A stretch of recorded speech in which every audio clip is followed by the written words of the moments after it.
Well, hey there folks, and welcome back once again to the Hop House. It's Eddie here, and it's time for another beer review. I haven't done one for ages. Well, what do you know, I've been busy the last few weeks, kind of got married, had a honeymoon.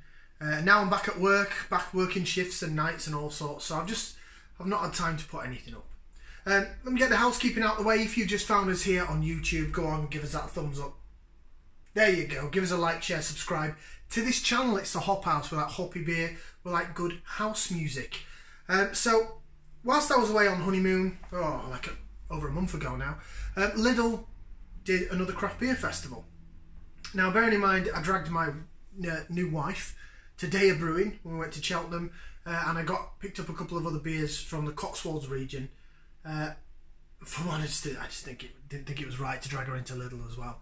So, put it this way, I missed out on the craft beer festival at Lidl. I know they do it a few times a year, so I think October they'll do the next one, and hope they can pick some up. I've been to my local Lidl just a couple of days ago, and I managed to pick up a couple of beers. I managed to pick up one or two out of their craft beer festival that were left over, but a couple of them I've already reviewed, so that's going to be a stash for personal consumption. However, this one, I have had it before because it used to be sold at Tesco, but they don't sell it at Tesco anymore, and I haven't reviewed it on the channel. So we're going to get this out and we're going to review it. Are you ready? Are you ready to go? Okay, so from Salt Beer Factory, of course, Salt Beer Factory, owned by Ossett Brewery, Saltaire, West Yorkshire. This is their Crash. It is an American pale ale. It's 5% ABV in a 330ml can. And it's got the standard salt hexagon shaped can wrap.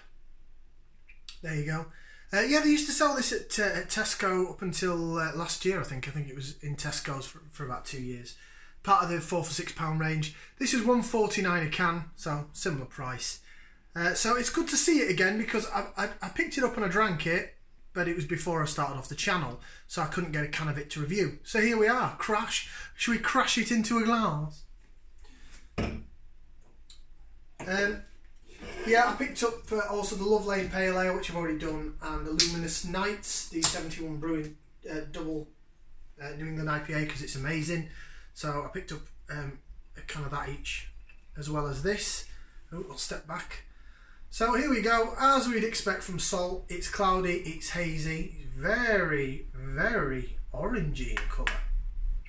Got a lovely white head on it, look at that. There you go, that's how she looks, that is how the Crash looks. Doesn't look like a car crash, it looks more like orange Fanta when you're abroad. How many times have I said that on the channel? Orange Fanta when you're abroad. Look at it lace though. Ooh, do a bit of laser vision in that in a bit. It looks fantastic, sensational. It is really murky and hazy. You cannot see anything through that glass. I'm trying to stare at it and I can't see a thing. It looks divine. So let's get the schnozzle in there. We're going to give it a whiff, see what we can sniff. Ooh.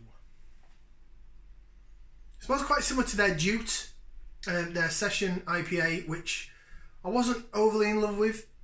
The aroma on it was nice, but the taste was holding back a bit until you get about halfway down it, and then you're like, actually, I'm kind of used to this now.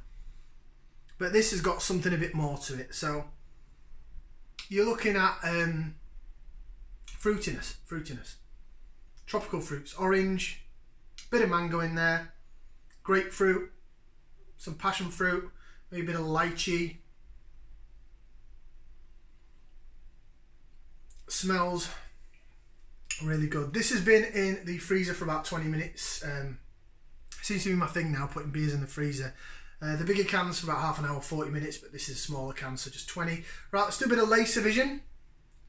Look at it lace around in that glass, and when we pour it like that, look at the bottom of the head, the bubbles chasing the bottom of the head around the glass. It really is, it's magic. Love it, absolutely love it. Fantastic white head on that. Look at it. Absolutely beautiful looking beer. Right, we'll go for a taste. So bottoms up, down the hatch. Oh, cheers on the mash. Oh. Salt Beer Factory.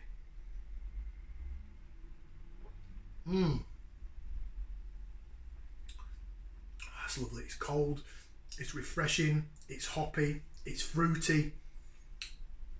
Very much probably dry hopped, very much really fruity down the sides of the tongue. It hits you in the middle of the mouth, and then the aftertaste is your tart fruit aftertaste. It's not necessarily bitter, it's more tart.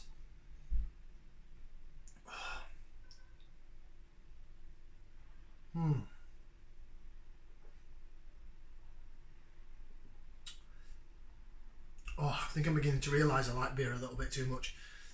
Oh, but when it's like this, £1.49 a can, I might have to go back to Lidl and get some more. I forgot how good it tasted, but when I actually tasted it, I wasn't as up in my craft beers and things as I am now. So maybe I didn't appreciate it as much.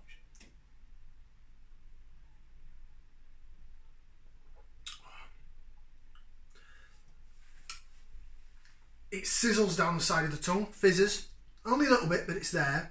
The mouthfeel is 5% ABV, so you're not expecting it to be overly creamy and thick.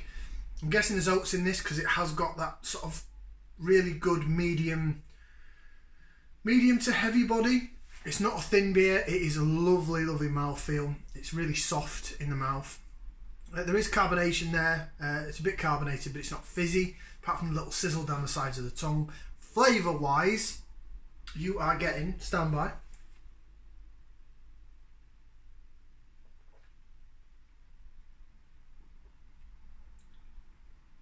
grapefruit, passion fruit, orange, piffy orange.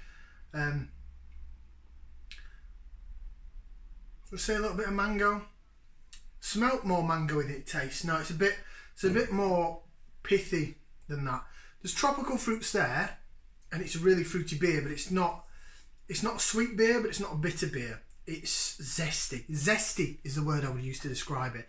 It's fantastic. I absolutely love it. Let's have a quick read of the can. So we've got the description there, as it says on all salt beers. It tells you, standing on the shoulder of giants. I think it was an old salt factory. No, it wasn't. It was a textile factory, wasn't it? Sorry, textile factory. Because a lot of the names of their beers used old textile terms.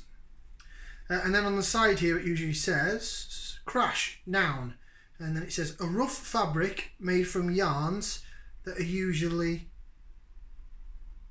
undyed. Or number 2, a hazy pale ale with tropical aromas and balanced bitterness. So there you go. They don't tend to put what their hops are on the can. I'm pretty sure if you go onto the website it does say a little bit more in terms of what the hops are. Obviously the salt citra contains citra. Contains barley and wheat. That's all it says in terms of what it contains. This beer is brewed and canned in the UK by Salt Beer Factory at Bingley Road, Saltaire, on the outskirts of Bradford. Used to be the hop Saltaire, now it's salt. Yes, yes, yes, yes, and yes. What am I going to rate it? What do I think about it? I absolutely love it. I'm thinking about going back to Lidl to get some more. So it's 2 thumbs up from me. It is divine. It's really nice to come back after having a bit of a break off the beer to have something like this that's really, really, really good. You know, good, great value for money.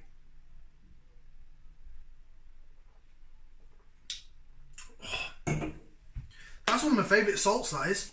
That's one of my favourite salt beers, I have to say. The juice's nice, but it's lacking somewhat, I thought, until you get halfway down it.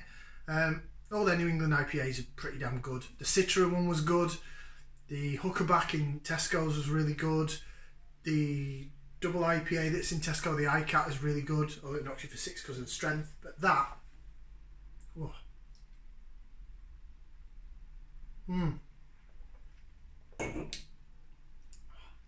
2 thumbs up from me. Like, share, subscribe. We'll see you again for another review here on the Hop House. Ciao for now, people.